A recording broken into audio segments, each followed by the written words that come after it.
बिस्मिल्लाहिर्रहमानिर्रहीम अस्सलाम वालेकुम। आई एम ख्वाजा मोहसिन इनाम। स्टूडेंट्स, हम सीख रहे हैं इक्वेशन ऑफ स्ट्रेट लाइन लिखना। अभी तक हम इसके 6 केसेस देख चुके हैं। इस लेक्चर में हम कुछ मजीद केसेस डिस्कस करेंगे। आइए शुरू करते हैं। Students, we are going to discuss normal form of equation of straight line. Students, इसका नाम नॉर्मल फॉर्म है। इसका मतलब ये हरगिज नहीं कि जो हमने पहले फॉर्म्स डिस्कस की वो एबनॉर्मल थी। स्टूडेंट्स, इसे नॉर्मल फॉर्म क्यों कहा जाता है, इसके लिए हमें जानना होगा कि मैथ्स में नॉर्मल किसे कहते हैं। स्टूडेंट्स, आसान अल्फाज में एक ऐसी लाइन जो किसी दूसरी लाइन, कर्व या 3D ऑब्जेक्ट के लिए परपेंडिकुलर हो, नॉर्मल लाइन कहलाती है। A line which is perpendicular to another line, curve और 3D object is called normal line. Students, ये आप देख रहे हैं एक स्ट्रेट लाइन। स्टूडेंट्स, आप इस स्ट्रेट लाइन पर जिस पॉइंट पर परपेंडिकुलर लाइन ड्रॉ करना चाहते हैं वो पॉइंट चूज कर लें। आप जानते हैं कि there are infinite points on the straight line. कोई एक पॉइंट चूज कर लें। ये हमने एक पॉइंट चूज कर लिया। स्टूडेंट्स, इस पॉइंट पर एक परपेंडिकुलर ड्रॉप कर दें। ये हमने एक परपेंडिकुलर ड्रॉप कर दिया। स्टूडेंट्स, ये जो हमने परपेंडिकुलर ड्रॉप किया है, this is called normal line to this given line. आप जानते हैं कि there are infinite points on the line, so हम infinite number of normal lines drop कर सकते हैं। Infinite number of normal lines draw कर सकते हैं। स्टूडेंट्स, अब आते हैं दूसरे केस की जानिब, यानी कर्व की जानिब। ये स्टूडेंट्स आप देख रहे हैं कर्व। कर्व में आप जानते हैं कि देयर आर डिफरेंट बेंड्स। अब आपके ज़हन में आएगा कि हम किसी कर्व पर कोई परपेंडिकुलर कैसे ड्रॉप कर सकते हैं। स्ट्रेट लाइन के केस में तो आपके लिए बड़ा आसान था। आपने एक पॉइंट चूज किया, आपने प्रोटेक्टर यूज किया और आपने उस पॉइंट पर एक परपेंडिकुलर ड्रॉप कर दिया। अब कर्व के केस में हम क्या करेंगे? तो स्टूडेंट्स, कर्व पर भी इनफाइनाइट पॉइंट्स हैं। आप कोई एक पॉइंट चूज कर लें। ये हमने एक पॉइंट चूज कर लिया। स्टूडेंट्स, इस पॉइंट में से एक टेंजेंट पास कर दें। टेंजेंट क्या होता है, जरा इसकी भी डेफिनेशन रिकॉल कर लें। Tangent at a certain point is a line that touches a curve at that point. Tangent एक ऐसी लाइन होती है किसी कर्व पर जो किसी खास पॉइंट को टच करते हुए गुजरती है। स्टूडेंट्स, जिस पॉइंट पर टेंजेंट टच करता है कर्व को, उसे पॉइंट ऑफ टेंजेंसी कहा जाता है। स्टूडेंट्स, ये हमने जो पॉइंट चूज किया था उसमें से टेंजेंट लाइन ड्रॉ कर दी। स्टूडेंट्स, अब इस पॉइंट ऑफ टेंजेंसी पर परपेंडिकुलर ड्रॉप कर दें, यानी टेंजेंट पर बुनियादी तौर पर पॉइंट ऑफ टेंजेंसी को यूज करते हुए परपेंडिकुलर ड्रॉप कर दें। Students, this is normal to this curve at this point. अब आप जानते हैं कि इस कर्व पर भी इनफाइनाइट पॉइंट्स हैं। हर पॉइंट के लिए एक डिफरेंट टेंजेंट होगा और डिफरेंट नॉर्मल लाइन होगी। स्टूडेंट्स, अब आते हैं 3D ऑब्जेक्ट की जानिब। ये आप देख रहे हैं एक स्फीयर। अब स्टूडेंट्स, आपके ज़हन में आएगा कि अब स्फीयर के लिए क्या किया जाएगा। स्टूडेंट्स, आप एक पॉइंट चूज कर लें स्फीयर की सरफेस पर। हमने ये एक पॉइंट चूज कर लिया। स्टूडेंट्स, कर्व के केस में हमने क्या किया था? हमने कर्व के केस में टेंजेंट लाइन पहले ड्रॉ की, फिर पॉइंट ऑफ टेंजेंसी पर परपेंडिकुलर ड्रॉप किया, जिसको हमने कहा कि ये है normal to this curve at this point. अब स्टूडेंट्स, हमारे सामने है स्फीयर। हमने पॉइंट चूज कर लिया। स्टूडेंट्स, इस पॉइंट को यूज करते हुए आप एक टेंजेंट प्लेन ड्रॉ करेंगे। इस दफा ये हमने एक टेंजेंट प्लेन ड्रॉ कर दिया। स्टूडेंट्स, अब आप समझ गए हैं, इसका भी एक पॉइंट ऑफ टेंजेंसी बन गया, यानी ये प्लेन इस स्फीयर को एक पॉइंट पर टच कर रहा है। This is point of tangency. Students, इस पॉइंट ऑफ टेंजेंसी पर एक परपेंडिकुलर ड्रॉप कर दें। Students, this is normal to this sphere at this point. आप जानते हैं कि इस स्फीयर के भी इनफाइनाइट नंबर ऑफ पॉइंट्स हैं इसकी सरफेस पर, और हर पॉइंट के लिए एक नॉर्मल लाइन ड्रॉ हो सकती है। स्टूडेंट्स, ये तो हमने पैटर्न डिस्कस किया उस सूरत में कि जब हम पॉइंट चूज करते हैं लाइन पर, कर्व पर या 3D ऑब्जेक्ट की सरफेस पर।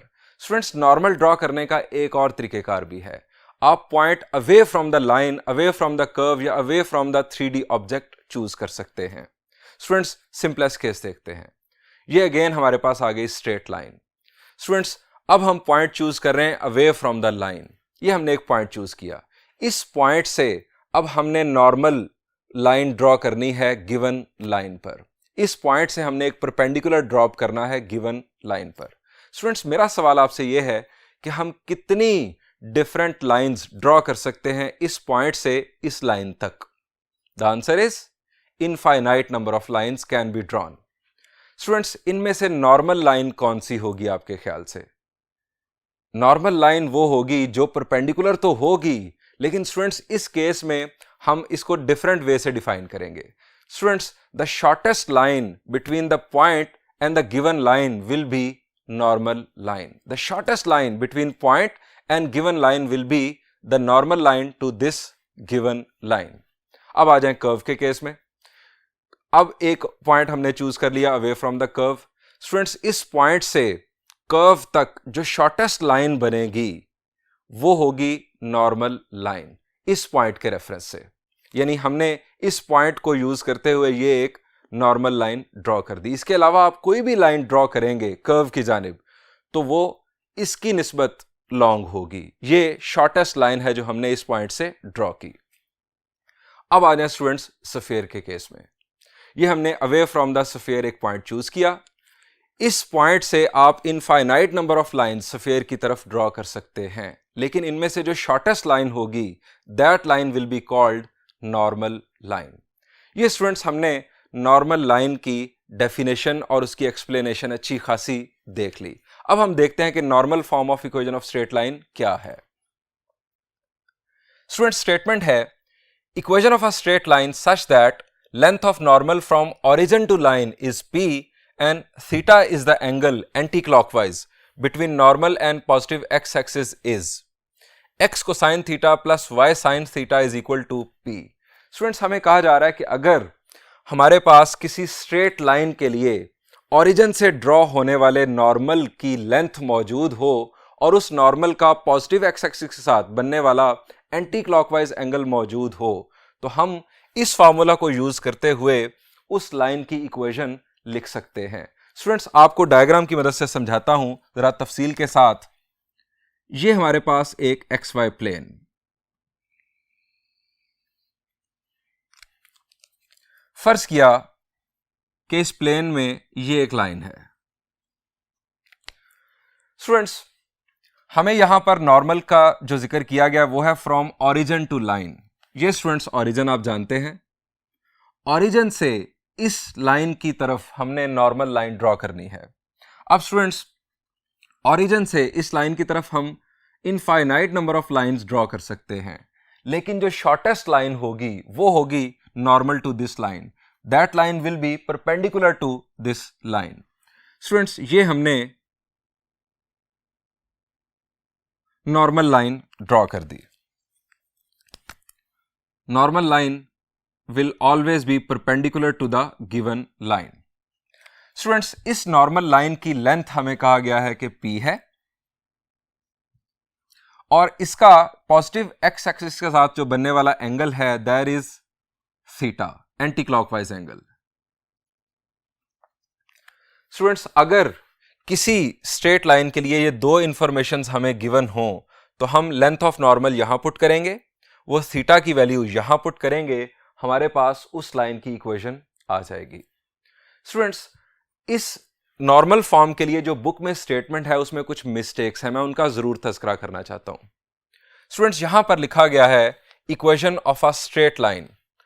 अगर आप बुक में देखेंगे तो लिखा गया है equation of a non vertical straight line, यानी वर्टिकल स्ट्रेट लाइन के लिए यह फॉर्मूला वैलिड नहीं है बुक के मुताबिक।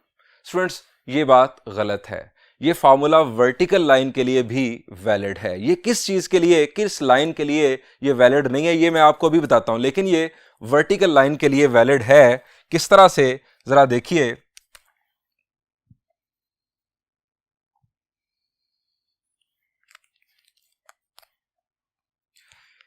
ये स्टूडेंट्स एक वर्टिकल लाइन। अब स्टूडेंट्स, ओरिजिन से, ये ओरिजिन से ये हमने नॉर्मल लाइन ड्रॉ कर दी इस वर्टिकल लाइन के लिए। अब स्टूडेंट्स, इस नॉर्मल लाइन की एक लेंथ होगी p और इस नॉर्मल लाइन का एंगल पॉजिटिव x एक्सिस के साथ, ये पॉजिटिव x एक्सिस है, इसके साथ बनने वाला एंगल इस वक्त 0 डिग्रीज है। हमारे पास p की वैल्यू भी आ रही है, हमारे पास थीटा की वैल्यू भी आ रही है। हम यहां पर p की वैल्यू और थीटा की वैल्यू पुट करते हुए इस लाइन की इक्वेशन मालूम कर सकते हैं। फॉर एग्जाम्पल, इस लाइन की इक्वेशन है, ये इस वक्त एक वर्टिकल लाइन है। मैं फर्ज करता हूं कि इसकी इक्वेशन है x इज इक्वल टू 1, यानी ये x की वैल्यू 1 में से ये लाइन पास कर रही है। अब स्टूडेंट्स, मुझे आपसे ये जानना है कि इस वक्त p की वैल्यू क्या होगी, यहां से यहां तक डिस्टेंस क्या होगा। शाबाश, ये line x is equal to 1 से पास कर रही है, तो यहां से यहां तक डिस्टेंस होगा 1, इसका मतलब है p की वैल्यू है 1। अब नॉर्मल का पॉजिटिव x एक्सिस के साथ बनने वाला एंगल क्या है इस वक्त? The answer is 0। सो ये दोनों वैल्यूज यहां जरा पुट करते हैं। x cosine 0 plus y sine 0 is equal to p की वैल्यू है 1। साइन 0 इज 0, ये सारा कुछ हो गया 0, cosine 0 is 1, x is equal to 1। ये हमारे पास इस परपेंडिकुलर लाइन की इक्वेशन आ गई। हमने पहले ये हमें मालूम था कि इसकी इक्वेशन ये है, लेकिन आप फर्ज करेंगे ये इक्वेशन हमारे पास मौजूद नहीं है। मैंने 1 में से पास करने वाली ये एक परपेंडिकुलर लाइन ड्रॉ की, उसके लिए p की वैल्यू होगी 1, थीटा की वैल्यू होगी 0। ये हमने नॉर्मल फॉर्म को यूज किया, हमारे पास उस लाइन की इक्वेशन आ गई x इज इक्वल टू 1। आप जानते हैं कि वर्टिकल लाइन की इक्वेशन होती है x इक्वल टू कांस्टेंट। अब स्टूडेंट्स, अगर ये लाइन इस तरह से हो, यानी ये x की वैल्यू 2 में से फर्ज करें पास कर रही हो, तो इस दफा क्या होगा? अब ये जो p की वैल्यू हो जाएगी 2 हो जाएगी, यहां पर आ जाएगा 2, एंगल अभी भी 0 ही रहेगा, साइन 0 0 हो जाएगा, x की वैल्यू आ जाएगी 2, यानी x इज इक्वल टू 2 इस लाइन की इक्वेशन होगी। अब अगर आप इस लाइन को यहां पर ले आए y एक्सिस पर, अब स्टूडेंट्स p की वैल्यू क्या होगी? द आंसर इस दफा p की वैल्यू हो जाएगी 0। अब स्टूडेंट्स, p की वैल्यू 0 हो गई, नॉर्मल की लेंथ अब 0 है, तो नॉर्मल का पॉजिटिव x एक्सिस के साथ बनने वाला एंगल क्या होगा? द आंसर इज ये एंगल अब डिफाइन नहीं होगा, क्योंकि अब यहां पर नॉर्मल की लेंथ 0 हो गई, ये एंगल डिफाइन नहीं होगा। स्टूडेंट्स, ये वो वर्टिकल लाइन है कि जिसके लिए हम इस फॉर्मूला को यूज नहीं कर सकते। p की वैल्यू अभी भी मौजूद है 0, लेकिन थीटा डिफाइन नहीं हो सकता, इस वजह से अब हम ये फॉर्मूला यूज नहीं कर सकते।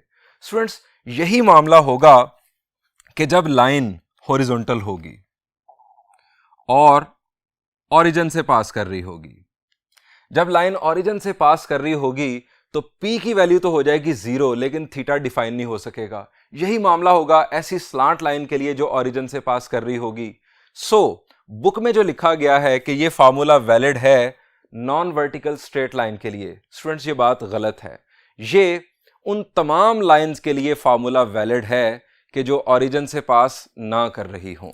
सो अब मैं यहां पर ऐड करता हूं equation of a straight line, यहां पर ब्रैकेट में मैंने जानबूझकर ये चीज पहले ड्रॉप की थी, मैं लिख सकता था लेकिन ये बात आपको समझानी थी। Equation of a straight line not passing through origin,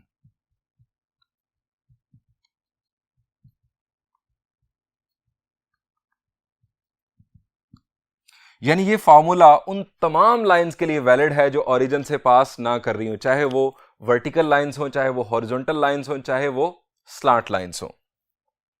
अब स्टूडेंट्स, एक और गलती भी है हमारी बुक की स्टेटमेंट पे, वो ये है कि इसको कहा गया है इस एंगल को अल्फा, और अल्फा को हमने अपने इस चैप्टर में डिनोट किया है इंक्लिनेशन के लिए।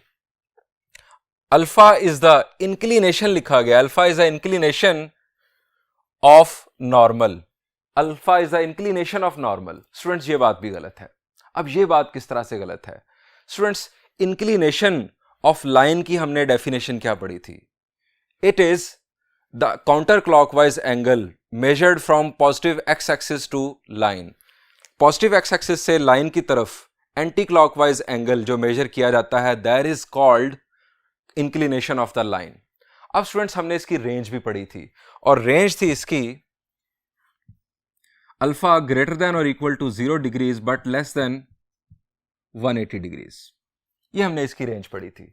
स्टूडेंट्स, यहां पर ये जो नॉर्मल हम ड्रॉ कर रहे हैं, इसकी रेंज इससे ज्यादा है, ये इंक्लिनेशन नहीं है इस नॉर्मल का। अब इसकी रेंज कैसे ज्यादा हो सकती है ये बात भी जरा समझ लें। हम इसको जरा मिटा लेते हैं और फिर यहीं पर इस बात की वजाहत करते हैं।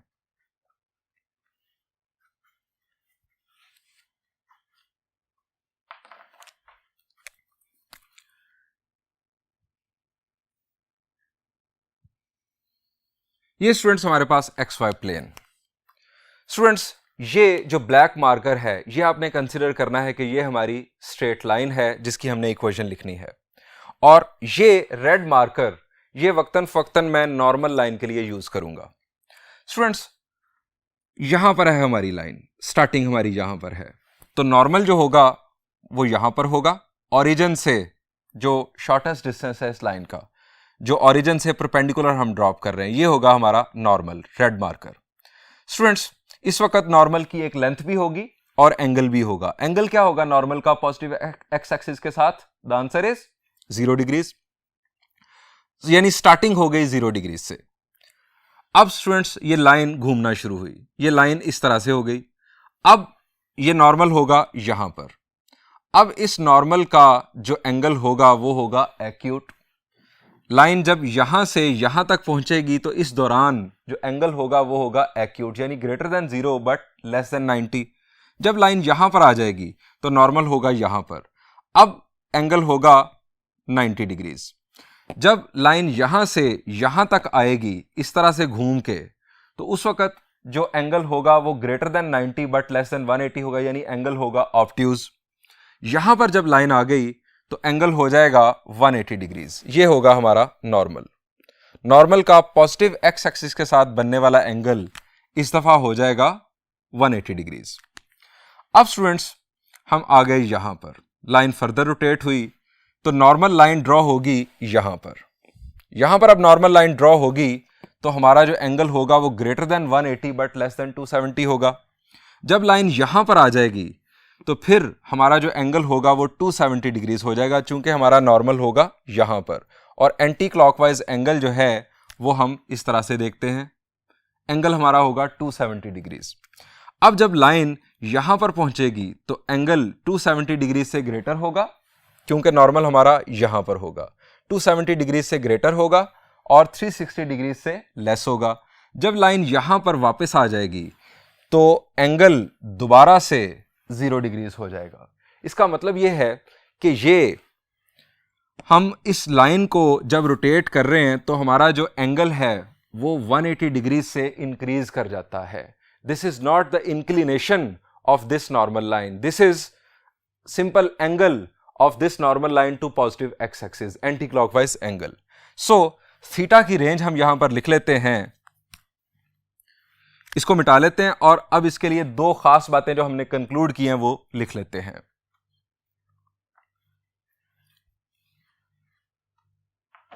पहली बात, थीटा इज ग्रेटर देन और equal to 0 degrees but less than 360 degrees, और थीटा इज ग्रेटर देन और equal to 0 but less than 2 pi अगर हम रेडियन में बात करें।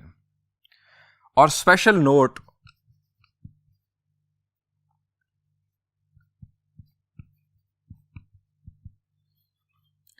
this form is valid for all lines not passing through origin.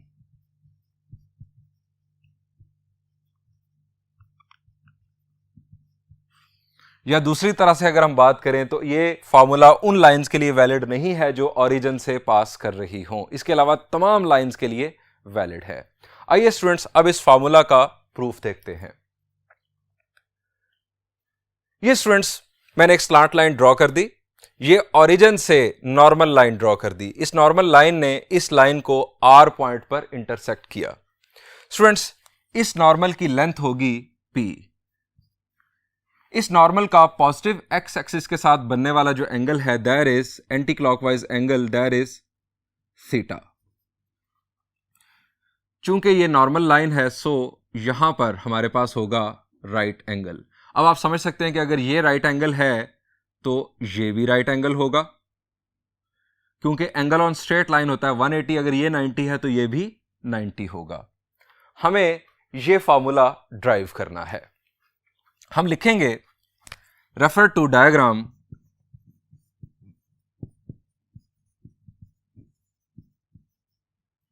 There is a line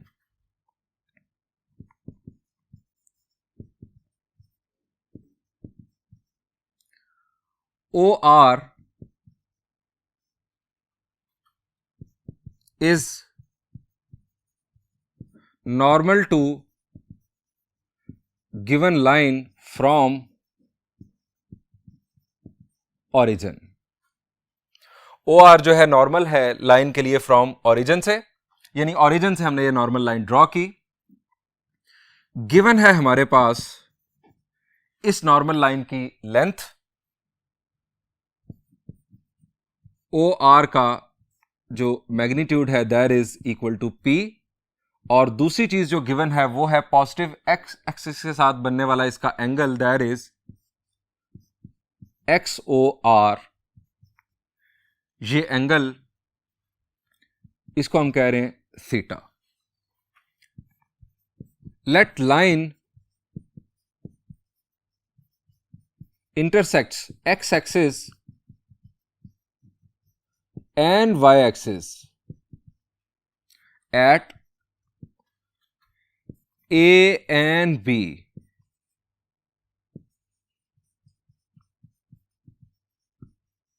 respectively. इस point का नाम हमने रख दिया A, इस पॉइंट का नाम हमने रख दिया B। अब स्टूडेंट्स जरा देखें, हमारे पास ये दो राइट ट्राइंगल्स हैं। एक है OAR जिसमें हमारे पास ये साइड मौजूद है that is P length of normal, और हमारे पास ये एंगल मौजूद है theta.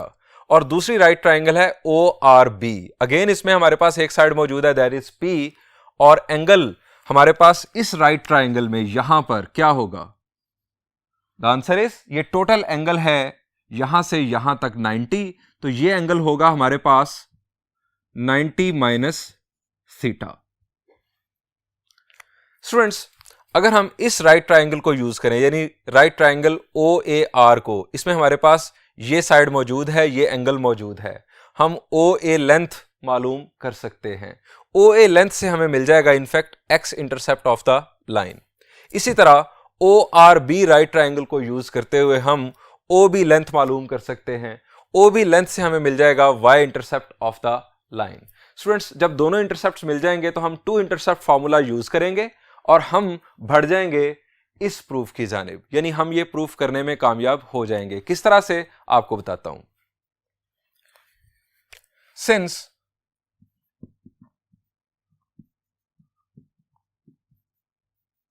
To intercept form is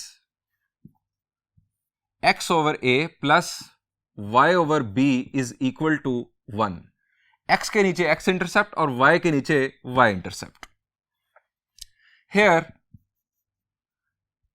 x के नीचे x इंटरसेप्ट OA, ये जो OA लेंथ होगी ये बुनियादी तौर पर होगा हमारा x intercept plus y over OB length बुनियादी तौर पर हमें इस पॉइंट का y कोऑर्डिनेट बता देगी, तो ये होगा हमारे पास y intercept is equal to 1। इसको नाम दे दें 1 का। अब स्टूडेंट्स हमें OA और OB लेंथ रिक्वायर्ड हैं। पहले बात करते हैं OA लेंथ की। स्टूडेंट्स OA लेंथ हमें मालूम करनी है। हमारे पास राइट ट्राइंगल है OAR।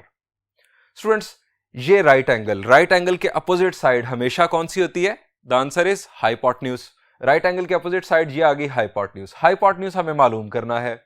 इस थीटा के अकॉर्डिंग ये साइड क्या कहलाएगी? शाबाश, ये साइड कहलाएगी बेस। ये साइड अगर बेस है तो बेस को यूज करते हुए हमें हाइपोटेन्यूज मालूम करना है। आप जरा सोच लें कि बेस को यूज करते हुए हाइपोटेन्यूज मालूम करना हो तो ट्रिग्नोमेट्रिक रेशियो कौन सी होती है? जरा सोच लें, मैं जरा लिखता हूं। To find OA using right triangle OAR। Right triangle OAR मैं यूज कर रहा हूं। आपने सोच लिया होगा कि बेस को यूज करते हुए हाइपोटेन्यूज अगर मालूम करना हो तो बेस और हाइपोटेन्यूज कोसाइन में आते हैं. So it will be cosine theta is equal to base that is P over hypotenuse. यहां से हाइपोटेन्यूज की वैल्यू आ गई P over cosine of theta. ये हमारे पास OA की वैल्यू आ गई जो हम यहां पर पुट करेंगे. अब स्टूडेंट्स आ जाए दूसरी राइट ट्राइंगल में. To find OB using right triangle ORB. अब इस राइट ट्राइंगल में स्टूडेंट्स अगेन ये हमारा राइट एंगल के अपोजिट साइड ये हाइपोटेन्यूज. OB हमारा हाइपोटेन्यूज है, हमें हाइपोटेन्यूज मालूम करना है. ये हमारे पास एंगल है, अगर ये एंगल है तो ये साइड हमारी बनती है बेस. बेस को यूज करते हुए हमें हाइपोटेन्यूज मालूम करना है, लेकिन एंगल की वैल्यू इस दफा 90 माइनस थीटा है. हम लिखेंगे cosine of 90 minus theta is equal to P over OB. अब कोसाइन ऑफ 90 माइनस थीटा क्या होता है? शाबाश, अलाइड एंगल्स का कंसेप्ट. जी, ये ऑड मल्टीपल ऑफ 90 है. इसका मतलब है कि कोसाइन अपनी को रेशो में चेंज होगा. कोसाइन की को रेशो साइन, ये आ जाएगा sine of theta. 90 minus theta चूंकि फर्स्ट क्वाड्रेंट बनता है, सो रेशो हमारे पास पॉजिटिव होगी P ओवर OB. अब यहां से OB की वैल्यू हमारे पास आ गई P over sine of theta. Students ये वैल्यू और ये वैल्यू हम 1 में पुट कर सकते हैं OA और OB की जगह पर.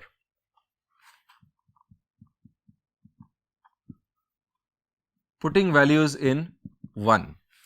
X ओवर OA की value P by cosine theta plus Y over P by sine theta is equal to 1. ये स्टूडेंट्स हमारे पास है X इंटरसेप्ट और ये है Y इंटरसेप्ट. अब स्टूडेंट्स ये कोसाइन ऑफ थीटा कहां जाएगा? द आंसर इज ये X के साथ मल्टीप्लाई हो जाएगा और ये साइन थीटा Y के साथ. X cosine theta over P plus Y sine theta over P is equal to 1.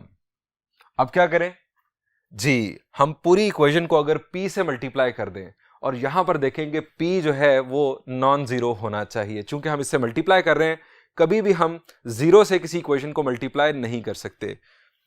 P must be non zero. और P जीरो कब होगा? जब लाइन ओरिजिन से पास कर जाएगी. इसीलिए हमने शुरू में ही डिस्कस कर लिया था कि ये फार्मूला उन लाइंस के लिए वैलिड नहीं है जो ओरिजिन से पास कर रही हों, क्योंकि उस सूरत में P की वैल्यू जीरो हो जाएगी. P की वैल्यू भी जीरो हो जाएगी और दूसरी बात ये थीटा डिफाइन ही नहीं होगा.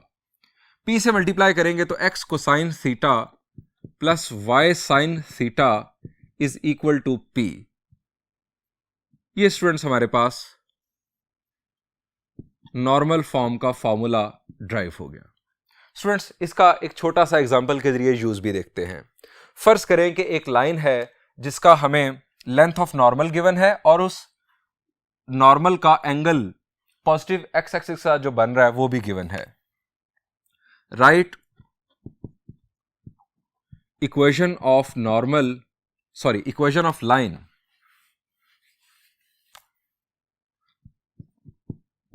Line which is at a distance of 2 units from origin and normal line makes an angle of 30 degrees with positive x-axis. ऐसी लाइन की इक्वेशन लिखो जिसका ओरिजिन से जो डिस्टेंस है वो 2 यूनिट्स हो, यानी ये हमें लेंथ ऑफ नॉर्मल गिवन है और नॉर्मल लाइन का पॉजिटिव एक्स एक्सिस के साथ बनने वाला एंगल 30 डिग्रीज हो. तो स्टूडेंट्स वैल्यूज पुट करेंगे. x cosine of 30 plus y sine of 30 is equal to p, that is 2। अब कोसाइन 30 साइन 30 की आप वैल्यूज पुट कर देंगे तो हमारे पास ये बन जाएगी equation of the given line. Students, ये हो गया normal form of equation of straight line. याद रखिएगा कि ऐसी लाइन जो ओरिजिन से पास कर रही होगी उसके लिए ये फॉर्मूला वैलिड नहीं है। बाकी तमाम लाइंस के लिए, चाहे वो हॉरिजॉन्टल हो, वर्टिकल हो या स्लांट हो, सब के लिए ये फॉर्मूला वैलिड है। बढ़ते हैं एक और फॉर्म की जानिब।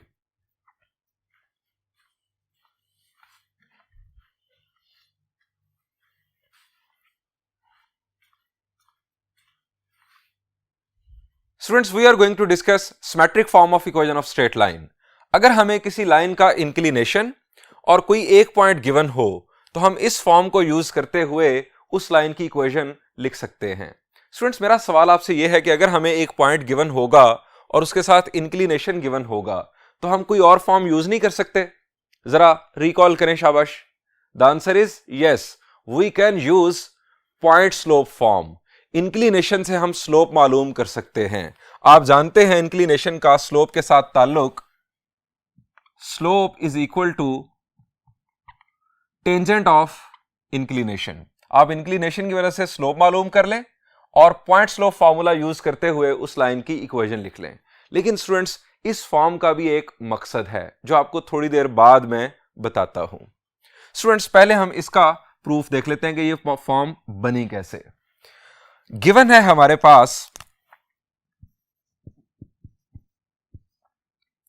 Inclination alpha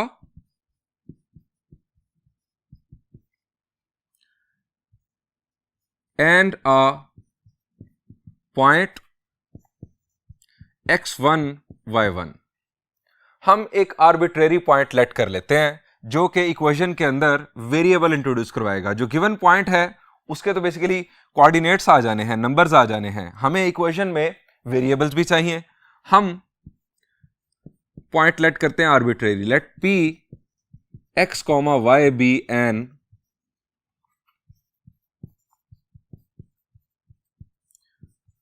arbitrary point on the line. अब स्टूडेंट्स, ये एक गिवन पॉइंट है और ये आर्बिट्रेरी पॉइंट है। इन दो पॉइंट्स को यूज करते हुए क्या हम स्लोप का फॉर्मूला बना सकते हैं? The answer is yes. Since slope का हमारा फॉर्मूला क्या है? m is equal to tangent of alpha is equal to, इन दो पॉइंट्स को यूज करते हुए हम क्या लिखेंगे? y minus y1 over x minus x1। आप y1 minus y over x1 minus x भी लिख सकते हैं, लेकिन अगर हम इसको देखें तो हमें इस फॉर्म में चाहिए ये पैटर्न। अब स्टूडेंट्स, टेंजेंट ऑफ अल्फा को आप क्या लिख सकते हैं? The answer is sine alpha over cosine alpha, जो हमें रिक्वायर्ड है। सो हम नेक्स्ट स्टेप पर बढ़ते हैं। टेंजेंट ऑफ अल्फा को हमने लिखा sine alpha over cosine alpha is equal to y minus y1 over x minus x1। अब स्टूडेंट्स, बहुत सिंपल हो चुका है। आप समझ सकते हैं कि हम इस फॉर्म में कैसे आ सकते हैं। आपको सिंपली क्या करना है, आप x माइनस x1 को इस तरफ शिफ्ट कर दें और साइन अल्फा को यहां पर शिफ्ट कर दें, इन दोनों की जगह बदल दें। x minus x1 over cosine alpha is equal to y minus y1 over sine alpha.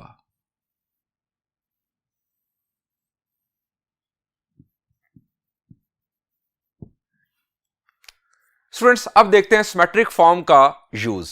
Students, ये रेशो इस रेशो के इक्वल है। अगर हम इस रेशो को r का नाम दे दें तो हमें एक नई फॉर्म मिल जाती है। उस नई फॉर्म को हम कहते हैं पैरामीट्रिक फॉर्म। स्टूडेंट्स, इस रेशो को हमने r के इक्वल कह दिया। अब सवाल यह है कि ये r क्या है? स्टूडेंट्स, r है पैरामीटर। अब आपके ज़हन में सवाल आना चाहिए कि पैरामीटर किसे कहते हैं?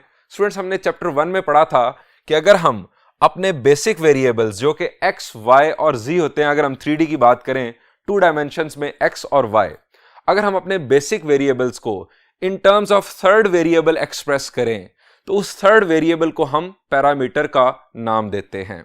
मैं आपको parametric equations of circle recall करवाता हूं। हमने पैरामीट्रिक इक्वेशंस ऑफ सर्कल पढ़ी थी। x is equal to a cosine theta और y is equal to a sine theta. Chapter 1 में एक्सरसाइज 1.1 में हमने ये पैरामीट्रिक इक्वेशंस पढ़ी थी सर्कल की। इसी तरह से हमने इलिप्स की पैरामीट्रिक इक्वेशंस पढ़ी थी। x equal to a cosine theta and y is equal to b sine theta. Students, हमारे बेसिक वेरिएबल्स हैं x और y। अगर बेसिक वेरिएबल्स को in terms of third variable जो कि यहां पर थीटा है एक्सप्रेस किया जाए तो इन्हें कहा जाता है पैरामीट्रिक इक्वेशंस। स्टूडेंट्स, यहां पर थीटा पैरामीटर है, यहां पर r पैरामीटर है। अब सवाल यह है कि ये r किस चीज को रिप्रेजेंट कर रहा है। स्टूडेंट्स, ये r जो है ये डायरेक्टेड डिस्टेंस है बिटवीन गिवन पॉइंट जिसके कोऑर्डिनेट्स x1 y1 है एंड द आर्बिट्रेरी पॉइंट जिसके कोऑर्डिनेट्स x और y हैं। हम इसके बारे में यहां पर लिखते हैं। Here r is parameter. r की वैल्यू आपके हाथ में, आप इसे चेंज कर सकते हैं। r is parameter and is directed distance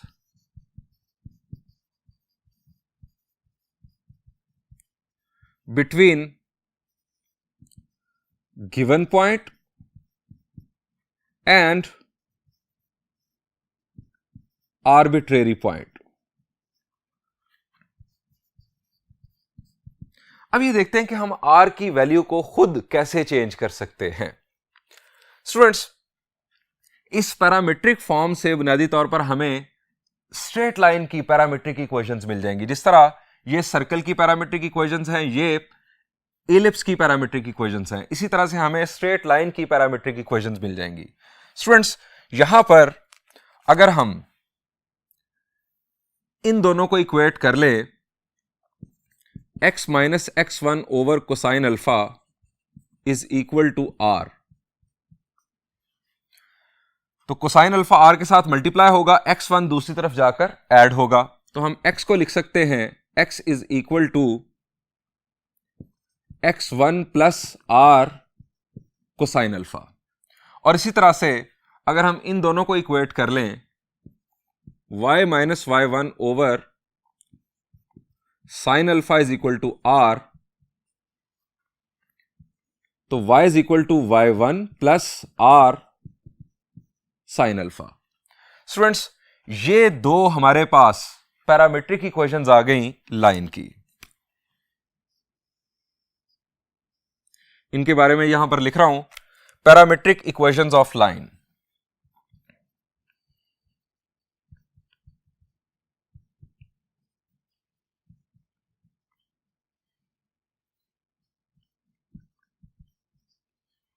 ये हमारे पास पैरामीट्रिक इक्वेशंस ऑफ लाइंस आ गई। स्टूडेंट्स, ये हमारे पास बुनियादी तौर पर उस लाइन के आर्बिट्रेरी पॉइंट के कोऑर्डिनेट्स हैं, x और y। हम इन पैरामीट्रिक इक्वेशंस को इस तरह से भी लिख सकते हैं। So arbitrary point of line will be, arbitrary point का x कोऑर्डिनेट होगा x1 plus r cosine alpha. इसमें हमारे पास x1 वैल्यू गिवन होगी, अल्फा की वैल्यू गिवन होगी, r को हम चेंज कर सकते हैं, और y1 plus r sine alpha उस आर्बिट्रेरी पॉइंट का y कोऑर्डिनेट होगा। अगेन y1 की वैल्यू हमारे पास मौजूद होगी, अल्फा की वैल्यू हमारे पास मौजूद होगी। r की वैल्यू को चेंज करने से हमें हर दफा आर्बिट्रेरी पॉइंट के नए कोऑर्डिनेट्स मिलेंगे। अब स्टूडेंट्स, यहां पर हमने अब एग्जाम्पल के जरिए समझना है कि हम r की वैल्यू को खुद कैसे चेंज कर सकते हैं। एक एग्जाम्पल आपको दे रहा हूं।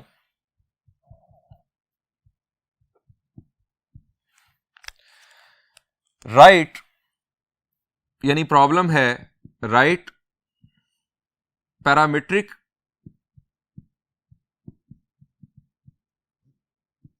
equations of straight line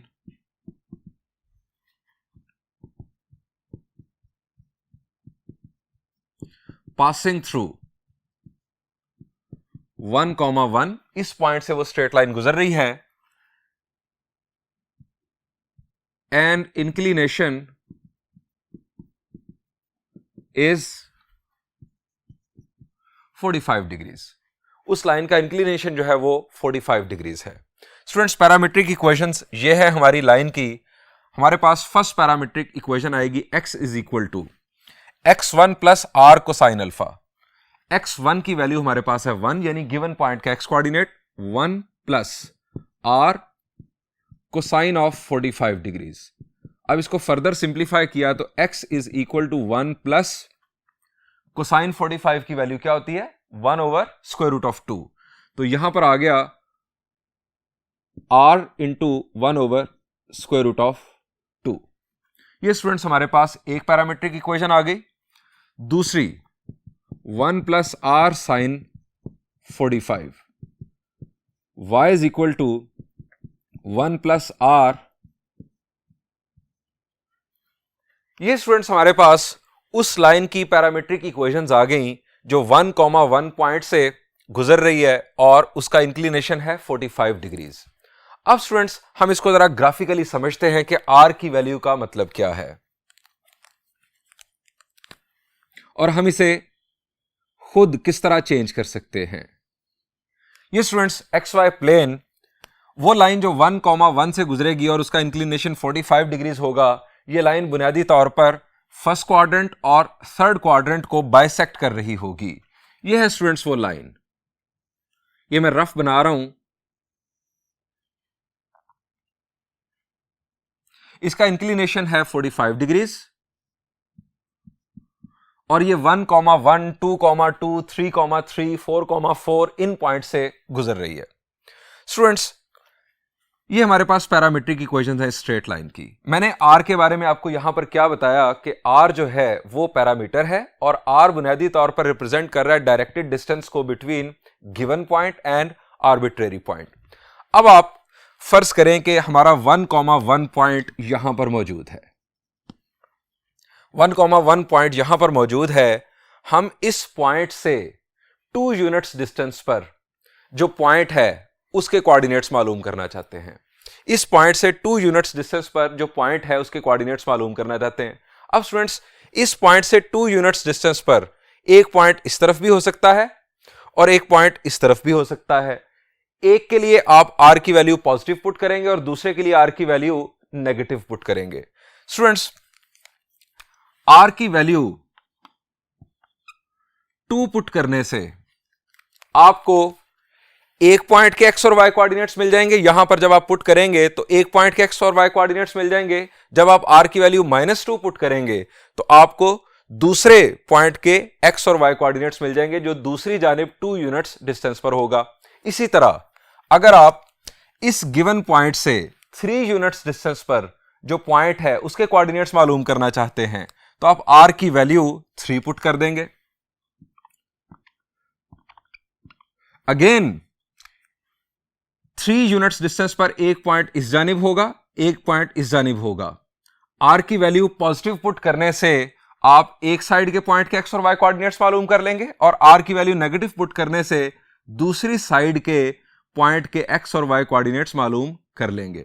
यह है स्टूडेंट्स r का रोल, यानी r जो है वो डायरेक्टेड डिस्टेंस है between given point and arbitrary point. आप इस गिवन पॉइंट को यूज करते हुए किसी भी जानिब जितने यूनिट डिस्टेंस पर आप पॉइंट के कोऑर्डिनेट्स मालूम करना चाहते हैं आप r की वो वैल्यू चूज करें और उस पॉइंट के कोऑर्डिनेट्स मालूम कर लें। स्टूडेंट्स, स्ट्रेट लाइन की पैरामीट्रिक इक्वेशंस को याद रखिएगा। यह भी याद रखिएगा कि हम किसी भी स्ट्रेट लाइन के लिए, चाहे वो वर्टिकल हो, चाहे वो हॉरिजॉन्टल हो, चाहे वो स्लांट हो, वो ओरिजिन से पास कर रही हो या ना पास कर रही हो, हम किसी भी स्ट्रेट लाइन की पैरामीट्रिक इक्वेशंस लिख सकते हैं इन पैरामीट्रिक इक्वेशंस को यूज करते हुए, इन जनरल पैरामीट्रिक इक्वेशंस को यूज करते हुए। और यह भी याद रखिएगा कि जो हमने symmetric form of equation of straight line पढ़ी, बुनियादी तौर पर उसका काम हमें पैरामीट्रिक इक्वेशंस की तरफ लीड करना था, उसका और कोई यूज नहीं है। स्टूडेंट्स यहां पर इस लेक्चर को एंड करते हैं। इंशाल्लाह नेक्स्ट लेक्चर में हम जितनी हमने डिफरेंट फॉर्म्स पढ़ी उनको समराइज करेंगे और फिर एक्सरसाइज के रेलेवेंट प्रॉब्लम्स सॉल्व करेंगे। Thank you and Allah Hafiz.